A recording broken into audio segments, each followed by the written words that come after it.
কাঁচা বাজারে পণ্যের দাম নিয়ে বেশ ভোগান্তিতে রাজধানীর ক্রেতারা। কাঁচামরিচ, টমেটো, করলা, বেগুন সহ বিভিন্ন নিত্যপণ্যের দাম বেড়েছে কেজিতে 10 থেকে 20 টাকা করে।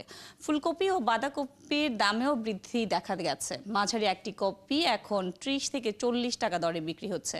এছাড়া চাল, পেঁয়াজ, আলু ও মশলার দামও ক্রমশ ঊর্ধ্বমুখী। বাজারের বর্তমান পরিস্থিতি নিয়ে বিস্তারিত জানাচ্ছেন ফয়সাল রয়েল।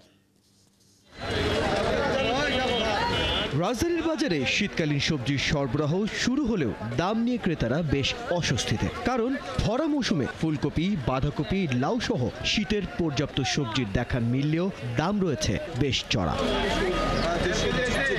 কাঁচামরিচ, করলা, টমেটোর দাম কেজি প্রতি 20 টাকা বেড়ে যথাক্রমে 120, 60 এবং 130 টাকায় বিক্রি হচ্ছে। বেগুনের দামও মানভেদে 50 থেকে 60 টাকায় বিক্রি হচ্ছে। কিছুদিন আগে আসছি, আরো কমে কিনছি। আজকে এসে আমার মাথা নষ্ট হয়ে গেছে আলুর দাম দেখা। আগের একটু কমছে, আগে ছিল আপনার এই দেখা যাচ্ছে 80 টাকা, 90 টাকা, এখন 50 টাকা, 60 টাকা। টমেটো আগে বেচতাম 160 টাকা, 150 টাকা, বর্তমান বাজার পাইকারি আইছে 95 টাকা, 100 টাকা। আমরা খুচরা বেশি 110, 120। অন্যদিকে আলুর দামও কেজিতে 5 টাকা বেড়ে 70 টাকায় দাঁড়িয়েছে। আর দেশি পেঁয়াজ 150 এবং ভারতীয় পেঁয়াজ 110 টাকায় বিক্রি হচ্ছে। পেঁয়াজের দাম হলো 100-150 টাকা দেশিটা, ইন্ডিয়ানরা 30 টাকা। হ্যাঁ, পরে এই যে ওই 80 টাকা হলো ওই সিম। আলু এখন হচ্ছে 40 থেকে 45, অতিরিক্ত হলে 50। চলে যে বাজার আসা হিমটিম খাচ্ছি। চালের বাজারেও দামের ঊর্ধ্বগতি।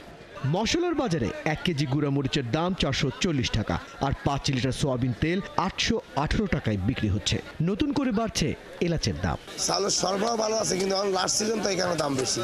তেলের সরবরাহ আগের তুলনায় একটু কম।